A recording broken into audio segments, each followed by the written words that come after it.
배신이라는 단어는 믿음이나 의리를 저버리는 행위를 뜻하는 것입니다. 상대방을 전적으로 믿고 관계를 이어갈 때 상대방도 동일한 선상에서 같은 의리를 지켜야 좋은 관계를 이어나갈 수가 있습니다. 상대방을 믿고 아낌없이 마음을 주었는데 자신의 이득을 위해서 경우 없이 행동하거나 은혜를 배신한다면 그 관계는 끊어질 것입니다. 그러나 서운한 감정과 배신에 의한 분노는 결국 인간의 이성에 의한 판단이기 때문에 상대적일 수밖에 없습니다. 이해관계가 얽혀있는 감정이므로 누가 옳고 그른 것에 대해서는 철저한 객관적인 판단이 필요합니다. 더구나 가까운 관계에서 느끼는 감정은 더더욱 상대적일 수밖에 없어요. 이런 관계는 보편적인 것이 아닌 특정한 관계에 의존하기 때문에 사람이 느끼는 모든 감정이 상대방의 말과 행동에 따라 달라지기 때문에 그렇습니다. 사람이 사람에게 느끼는 배신감과 서운한 감정은 인간이 하나님을 배신한 것과는 다릅니다. 인간은 판단의 기준이 자신이지만 하나님은 말씀이 기준이기 때문에 그렇습니다. 하나님께서는 율법을 통해 백성들에게 절대적인 법을 제시하셨어요. 법대로 살지 않는 것이 죄라는 말씀을 하셨습니다. 그러므로 상대방에 따라 달라지는 사람들의 관계는 완전히 다른 것입니다. 하나님의 말씀이 법이며 그 말씀을 어기는 것이 곧 죄예요. 그러므로 하나님을 배신하는 것은 곧 사망을 의미하는 것입니다. 하나님의 법은 영원히 변하지 않으므로 사람들은 하나님께서 정하신 법대로 살아내야 합니다. 그러나 사람이 하나님의 법을 지켜내지 못할 것을 아셨기 때문에 율법의 요구를 성취하기 위해서 예수님을 이 땅에 보내셨고 예수님으로 하여금 율법을 완성하도록 하셨습니다. 하나님의 아들이 죄를 대속하셨다는 것을 믿는 사람들이 바로 구원을 받는 거예요. 이런 하나님의 뜻을 세상에 전하기 위해서 예수님께서는 제자들을 부르셨습니다. 예수님께서는 제자들에게 구원은 율법을 지켜서 받는 것이 아니라 복음을 듣고 예수 그리스도를 영접해야만 받는다고 가르쳐 주셨어요. 예수님께서는 너희는 나를 누구라 하느냐라고 제자들에게 물어보셨습니다. 그러자 베드로가 주는 그리스도시요 살아계신 하나님의 아들입니다 라는 아주 놀라운 대답을 하게 되었습니다. 사람이 감히 생각할 수 없는 하나님의 놀라운 역사를 대답한 거예요. 베드로가 대답한 것은 사람의 지식이 아닙니다. 성령께서 하나님의 뜻을 가르쳐 주신 것이기 때문에 사람의 입장에서 볼 때 그런 고백은 바로 기적과 같습니다. 예수님께서는 베드로의 대답을 듣고 아주 크게 칭찬을 하셨죠. 그리고 또 이런 말씀을 해주셨어요. 나는 예루살렘으로 올라가서 장로들과 대제사장들과 서기관들에 의해서 죽임을 당하겠지만 제3일에 살아날 거야 라는 아주 놀라운 말씀을 하셨습니다. 진리를 깨닫게 된 베드로와 제자들에게 더 큰 비밀을 알려주고 싶은 거예요. 그런 마음에 자신이 죄를 대속하신 후에 내가 부활할 것이라는 아주 놀라운 비밀을 알려주신 것이라 말이죠. 그러자 베드로는 예수님을 붙들고 항변하기를 주여 그리 마옵소서. 이 일이 결코 주께 미치지 못하도록 내가 할 것입니다 라는 말을 하고 있습니다. 베드로는 예수님을 무척 사랑했습니다. 그러니까 죽임을 당하는 고난을 예수님이 당해서는 안 된다는 생각 때문에 이런 말을 한 거예요. 그러자 베드로에게 예수님이 화를 내시며 사탄아 내 뒤로 물러가라. 너는 나를 넘어지게 하는 자로다.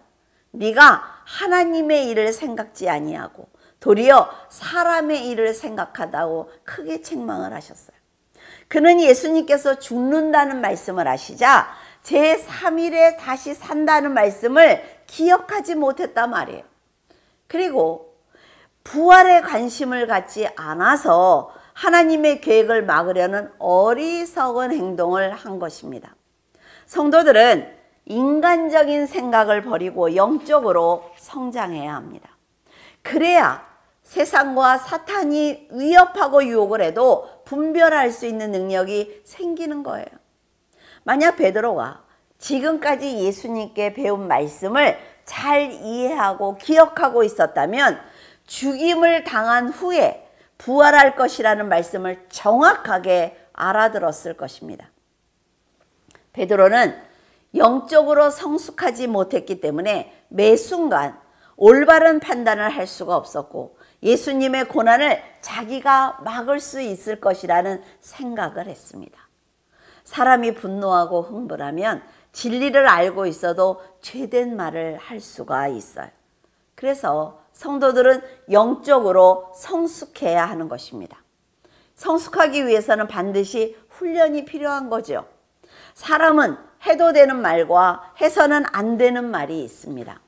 그것을 분별하지 못하면 예수님께 사탄이라고 책망을 들은 베드로처럼 매 순간 하나님의 계획을 방해하는 판단을 하기 때문에 결국 배신하게 되는 것입니다. 아니 저 사람이 어떻게 저렇게 배신할 수가 있어? 라는 말을 우리는 한단 말이죠. 그러나 한꺼번에 배신하는 것이 아닙니다. 이렇게 조금씩 변질되어 가는 거예요. 자신이 사탄의 도구가 된 줄도 모르고 믿음이라고 생각한 것입니다. 그 대표적인 사람이 바로 요압인데 생명을 내어놓고 다윗을 섬긴 사람이 어떻게 다윗을 배신할 수 있었는지 한번 살펴보고자 합니다. 하나님께서 정하신 법으로 요압의 행동을 우리가 본다면 그가 변질되는 과정을 아주 쉽게 볼 수가 있어요. 요압은 수리아의 세 아들 중 둘째 아들로 태어났습니다. 아비새와 요압과 아사엘 삼형제는 전쟁에 나가기만 하면 매번 큰 승리를 하는 아주 귀한 용사였습니다. 그래서 다윗은 그 누구보다도 조카인 이 세 사람을 아주 사랑을 했어요. 요압은 다시 왕이 되기 전부터 요압을 존경하고 따른 사람입니다. 훗날 다윗이 인구조사를 한다고 했을 때 그런 선택은 하나님께 큰 죄가 되니까 하지 말라고 말린 것을 보면 다윗을 진심으로 사랑한다는 것을 알 수가 있습니다. 그토록 다윗이 잘못된 길을 가지 못하도록 말렸지만 다윗이 고집을 부르면서 인구조사를 하겠다고 명령을 내리자 요압은 곧바로 순종한 것을 볼 수가 있어요. 다윗이 원하는 일을 할 수 있도록 최선을 다해서 인구조사를 하는 신하의 충성심을 보인 것입니다. 요압은 자신의 판단보다는 다윗의 판단에 충성하는 것을 볼 수가 있어요. 다윗의 판단을 아주 존중한 사람입니다. 그는 다윗을 위하는 일이라면 적진도 마다하지 않고 뛰어들어서 다윗에게 승리를 안겨주었습니다. 그는 훗날 다윗과 이스라엘이 크게 부흥할 수 있도록 에돔과 암몬과 수리아 외에 많은 나라를 점령하는 아주 큰 공을 세우기도 했습니다. 어쩌면 다윗이 통일 왕국을 이루는데 요압의 공로가 가장 컸다고 해도 과언이 아니에요. 하나님께서는 다윗에게 충성하는 요압을 사랑하셔서 그가 전쟁에 나가서 큰 승리를 거둘 수 있도록 그의 생명을 보호하셨습니다. 요압을 돕는 것이 바로 다윗을 돕는 것이기 때문에 요압에게 힘과 지혜를 주시는 거예요. 이렇게 충성했던 요압이 점점 변질되었는데 그는 자신이 다윗이 왕이 되는데 기여한 바가 크다는 생각을 갖기 시작을 했습니다. 그러자 권력 또한 탐하게 된 거죠. 다윗을 존경하고 충성한 것도 사실이지만 인간의 의의를 드러내기 시작한 거예요. 이것이 복을 받은 사람이 하나님을 배신할 수 있는 가장 위험한 때입니다. 여러분, 우리가 고난을 당하고 가난할 때는 배신하지 않습니다. 왜냐하면 내가 받아야 될 것이 많이 있기 때문에 하나님께 잘한단 말이죠. 그러나 하나님이 모든 기도를 응답하셨을 때, 그때 내가 더 이상 하나님이 필요 없다는 생각을 하면 배신하게 됩니다. 그래서 성숙하는 훈련을 해야 된다는 거예요. 사람들은요, 자신이 영육간에 성장을 했다는 생각을 하면 하나님과 다윗의 말에 귀를 기울이지 않고 자존심과 고집과 아집을 갖게 됩니다. 처음에는 다윗의 말을 들었단 말이에요. 하지만 자신의 판단이 생기는 순간 다윗을 배신하는 아주 교만한 그런 교만한 행동을 하기 시작을 했어요. 이렇게 하나님의 뜻대로 사는 다윗과 다른 결정을 하는 것이 바로 배신입니다. 하나님을 향한 다윗의 신앙은 변함이 없어요. 그렇기 때문에 이 다윗의 판단, 결정을 다르게 하는 것이 요압이 변질되었다라는 것을 알 수 있단 말이죠. 자신이 목숨을 걸고 전쟁에서 승리했기 때문에 다윗이 왕이 될 수 있었어 라는 교만한 생각 때문에 결국 순종을 버리고 배신을 선택할 수 있었던 것입니다. 요압은 자존감이 높아지자 하나님이 두렵지 않았어요. 다윗의 의종을 절대로 전혀 살피지 않게 되었습니다. 교만하게 되면 다윗이 가진 권위를 무시하게 됩니다. 그래서 동생의 복수를 위한 살인까지 하는 엄청난 죄를 짓게 되는 거예요. 잘못되는 일을 하는 것은요, 여러분, 특정한 사람이 하는 것이 아닙니다. 여러분도 저도 할 수 있다는 거예요. 베드로가 예수님의 곁에 있으면서도 순간 잘못된 판단을 해서 사탄의 도구가 되는 것처럼 요압은 다윗에게 순종하는 그런 모습도 보였고 다윗이 하나님께 순종하는 모습도 보았어요. 하나님의 놀라운 역사를 직접 경험하기도 했습니다. 하지만 그가 자신의 의가 드러나자 하나님과 다윗을 배신하고 말았습니다. 요압은 지금까지 진심으로 다윗과 백성을 사랑했고 다윗이 이스라엘의 왕이 되도록 목숨을 바쳐서 헌신하고 충성했습니다. 너무 아깝지 않아요?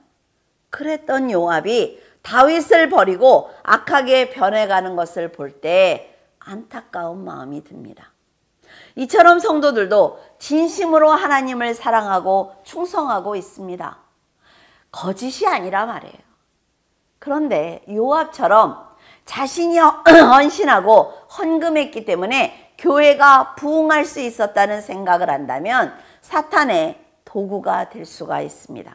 성도들이 헌신하는 것은 하나님과 교회를 위한 것이 아니라 자신의 구원과 성장을 위한 것이에요. 그러니까 교만할 이유가 없단 말이죠. 인간의 의를 드러낼 이유가 없어요. 여러분들이 교회에 나와서 목사가 없는데도 나와서 예배를 드리는 것은 하나님과 목사를 위해서 하는 것이 아닙니다. 여러분의 구원을 위해서 하나님께 여러분의 열심을 보여드리는 거예요.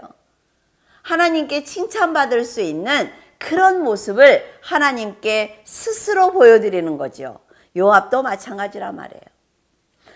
다윗을 도왔지만 그가 자신의 삶을 위해서 그리고 하나님을 사랑하고 다윗을 사랑하는 그 사랑에 감사하기 위해서 지금까지 충성한 것이지 다윗을 왕으로 세워서 자기가 부귀영화를 누리려고 하는 것이 아니란 말이에요.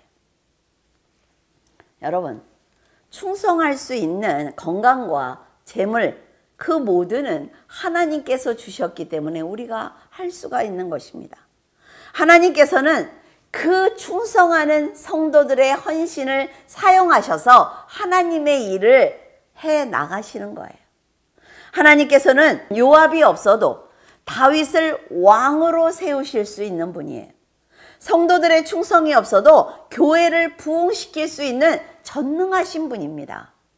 다윗이 왕이 되었기 때문에 요압의 충성이 더 빛이 나는 거지요. 교회가 성장했기 때문에 성도들의 충성이 더 빛이 나는 것입니다. 요압이 끝까지 겸손하게 다윗을 섬겼다면 하나님께서는 요압과 그의 자손들이 평안하게 살 수 있도록 그를 축복하셨을 것입니다. 그는 다윗과 이스라엘을 위해서 인생을 바쳐서 헌신을 했지만 교만이 패망의 선봉이라는 말씀처럼 그의 말년은 아주 비참했습니다. 교만은 자존적인 판단을 하게 하므로 인간의 의를 버리지 못하게 합니다. 그리고 마지막에는 다윗까지 버리는 어리석은 판단을 하게 하는 거예요. 요압은 영적으로 성숙한 판단을 할 수는 없어도 다윗에게 순종을 했다면 하나님과 다윗을 배신하지는 않았을 것입니다. 다윗보다 자신의 판단이 옳다는 생각에 사로잡히자 어둠에서 길을 잃고 만 거지요. 그리고 악한 선택을 하고 만 것입니다. 지금까지 하나님의 계획 안에서 모든 일이 이루어졌다는 것을 잊자 그는 다윗이 하나님의 사람이라는 것도 두렵지 않았습니다. 다윗의 권력은 자신이 준 거라는 생각을 한 거예요. 왕의 자리는 내가 만들어 주었지라는 생각을 한 거지요. 이런 교만한 생각 때문에 다윗조차 무시하는 악한 죄를 짓고 말았습니다. 성도들도 요압과 같은 어리석은 판단을 할 수가 있습니다. 하나님께서 원하시는 믿음보다는 자신이 드릴 수 있는 정성에 만족을 해요. 변질되는 헌신을 열심히 드리고 있습니다. 하나님의 일은 그리스도를 믿는 거예요. 믿음은 성도들의 능력이 아니라 생명을 버리신 그리스도의 은혜입니다.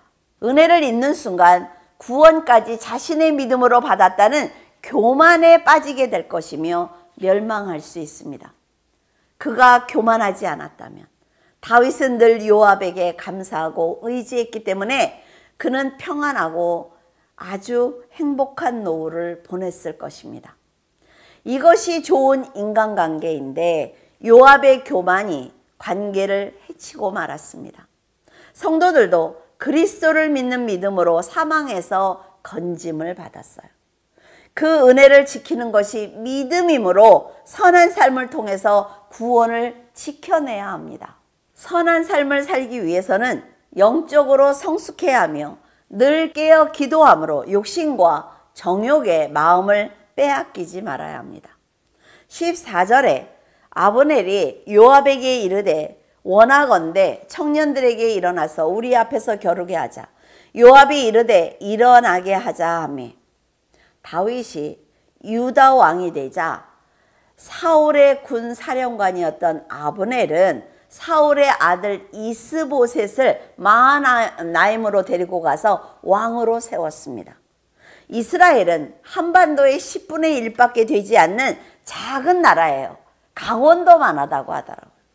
그 이스라엘과 유다에 각각 왕이 세워지면서 분열되고 말았습니다. 어느 날 요압이 군사들을 데리고 기브온 목가에 갔을 때 그곳에 아브넬이 이스라엘 군사들을 데리고 나와 있었습니다.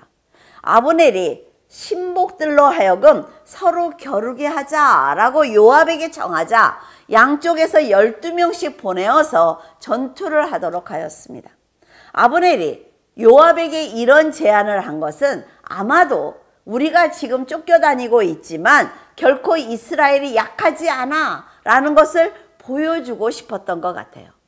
군사들은 아군들이 죽어가는 것을 보자 치열한 전투로 변하고 말았습니다. 이 전투에서 요압의 군사들은 아사엘을 비롯해서 19명이 전사를 했어요. 그리고 아브넬의 군사들은 360명이 전사를 했습니다. 비록 아브넬에게 동생을 잃었지만 요압의 승리로 끝이 난 거죠. 전세가 불리하자 아브넬과 그의 군사들은 도망치기 시작을 했습니다.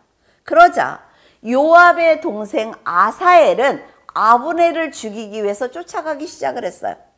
지금 아브넬이 아사엘에게 쫓겨 도망치는 것처럼 보입니다. 그런데 실제로는 아브넬이 아사엘보다 훨씬 싸움을 잘하는 사람이에요. 아브넬은 쫓아오는 아사엘을 보면서 나를 쫓지 말고 다른 사람을 잡아서 죽이면 네 체면이 서지 않겠어? 라고 부탁을 했어요. 하지만 아사엘은 유다가 막강한 힘을 가졌고 또 이스라엘이 도망치고 있는 이런 상황에서 돌이킬 마음이 없었습니다. 다윗이 큰 권력을 가진 것은 아사엘과 전혀 상관이 없다 말이죠. 유다가 이 전투에서 승리한 건 역시 자기와 상관이 없어요. 그런데도 아사엘은 그 모든 것이 자신의 능력인 것처럼 교만해지고 말았습니다. 전쟁에서 살아남는 것은 지혜이고 능력입니다. 뛰어난 아브넬을 쫓아가면 죽는다는 것이 불보듯이 뻔한 일이에요. 그런데도 아사엘은 이스라엘에게 승리한 것을 자신의 능력으로 착각을 해서 아브넬을 지금 쫓아서 달려가고 있습니다. 그리고 아브넬의 칼을 피하지 못하고 죽고 말았어요. 성도들도 대형 교회에서 신앙생활을 하거나 또 직분을 받거나 재물이 많아지면 그것을 자기의 믿음으로 착각을 합니다. 하나님께서는 네가 그리스도를 믿는 믿음이 있느냐라고 물어보시는데 사람들은 우리 교회의 성도가 이렇게 많고 목사님이 유명한 사람이며 나는 지금 재물이 이렇게 많고 이런 높은 직분을 받았습니다 라고 자랑하면서 자기의 믿음과 전혀 상관없는 대답을 하고 있습니다. 이런 신앙은 능력과 지혜가 없는 아사엘처럼 영적 전쟁터에서 죽을 수가 있어요. 아사엘이 아브넬을 상대할 수 있는 실력을 갖추고 있어야만 이길 수 있는 것처럼 교회와 직분과 세상의 소유는 자신의 믿음이 아니기 때문에 예수 그리스도를 믿는 성숙한 믿음을 가지고 있어야만 합니다. 그래야만 이길 수 있단 말이죠. 아브넬을 아사엘을 죽이면 어떤 일이 일어날 것인지 뻔히 다 알고 있었습니다. 그래서 그것만은 피하고 싶었던 거지요. 하지만 미련할 정도로 끝까지 쫓아오는 아사엘을 피할 길이 없어서 그만 죽이고 말았습니다. 이 작은 사건이 요압이 다윗을 쉽게 배신하는 계기가 되었고 다윗이 아끼던 압살롬과 아마사와 아브넬까지 죽이는 죄를 짓게 되었습니다. 사람은요, 한 번 죄를 짓는 것이 힘들지 반복하는 것은 어렵지 않습니다. 요압은 다윗이 생명을 함부로 죽이지 않는다는 것을 모두 보았단 말이에요. 그럼에도 동생이 죽자 오직 복수하겠다는 생각뿐이었습니다. 교만에 붙들리자 요압은 하나님도 다윗도 두렵지 않았어요. 지금까지 다윗과 백성을 보호하는 것이 자신의 책임인 것처럼 수많은 전쟁에서 최선을 다했습니다. 그의 수고로 이제 모든 고난이 끝났어요. 그런데 요압은 결국 교만을 버리지 못해서 멸망으로 떨어지고 말았습니다. 자신에게 닥치는 일을 전체적으로 보는 영안이 필요하다 말이죠. 여러분, 요압처럼 영적으로 전체를 볼 수 있는 눈이 없으면 바로 내 앞에 있는 것만 보면 스스로 자멸할 수 있습니다. 받은 복이 도리어 사탄의 유혹에 넘어지는 고리가 된단 말이에요. 그래서 성도들은 부분적인 것만 보면은 절대로 안 됩니다. 하나님을 믿는다고 하면서 그릇된 오만과 자존을 가지고 상황을 바라보면 문제를 올바로 보고 판단해야 하는 분별력을 잃게 되는 거예요. 성도들은 어떤 문제를 만났을 때 말씀을 가지고 이 문제를 어떤 방향에서 어떻게 바라보고 있느냐 하는 것이 너무나 중요한 것입니다. 인생이기 때문에 고난을 만날 수밖에 없으므로 문제마다 믿음으로 이겨내는 훈련을 하다 보면 여러분의 인생 전체는 믿음으로 포장되어 있을 것입니다. 이런 신앙으로 살다 보면 자신도 모르게 성장한다 말이죠. 성도들은 요압을 거울 삼아서 올바른 신앙을 가져야만 합니다. 자신의 이익을 위해서 열심히 하는 것은 결국 자신을 영적 맹인으로 만드는 것이기 때문에 사탄의 올가미에 걸릴 수밖에 없습니다. 죄는 뱀과 같아요. 며칠 전에 여기 집에도 뱀이 조그만 새끼가 한 마리 들어왔어요. 아주 작은 새끼인데도 정말 너무너무 무섭더라고요. 근데 여러분, 그 어미를 한번 생각을 해보세요. 그 끊어질 듯 끊어지지 않는 그 뱀, 그것이 죄라고 여러분 한번 생각해 보시라 말이죠. 죄의 자리를 떠나지 않으면 지금까지 받은 은혜를 모두 잃어버리게 될 것입니다. 죄는 절대로 여러분을 놓아주지 않습니다. 다윗을 왕으로 세우는데 공헌을 했어요. 이제 나라를 부강하게 하는 그런 중대한 일만 남아 있습니다. 그런데도 불구하고 요압은 무모할 정도로 복수에 매달리고 있었습니다. 원수들이 모두 죽자 다윗을 배신해도 죄책감이 없었어요. 자신을 암흑의 구덩이에 던져도 후회가 없었습니다. 27절에 보면 요압이 이르되 하나님이 살아계심을 두고 맹세하느니 내가 말하지 아니하였다면 무리가 아침에 각각 다 돌아갔을 것이요 그의 형제를 쫓지 아니하였으리라 하고, 요압은 아브넬에게 속았습니다. 아무런 이유 없이 군사들의 생명을 희생시키는 이런 전투는 아마 다윗이라면 하지 않았을 것입니다. 아브넬이 그런 제안을 했을 때 거절했을 거예요. 하지만 요압은 자신의 힘을 과시하고 싶었습니다. 그 욕심 때문에 하나님과 생명을 사랑하는 다윗의 뜻을 무시하고 아브넬의 제안을 받아들였습니다. 요압이 자신의 능력을 과신하다가 사랑하는 동생을 죽게 만든 거지요. 이것이 바로 사탄에게 속은 성도들의 모습입니다. 하나님만 바라봐야 하는 성도들이 자신을 과신하게 되면 교만해집니다. 교만해져서 하나님 앞에 쌓아놓았던 믿음의 열매를 모두 다 잃게 되는 거예요.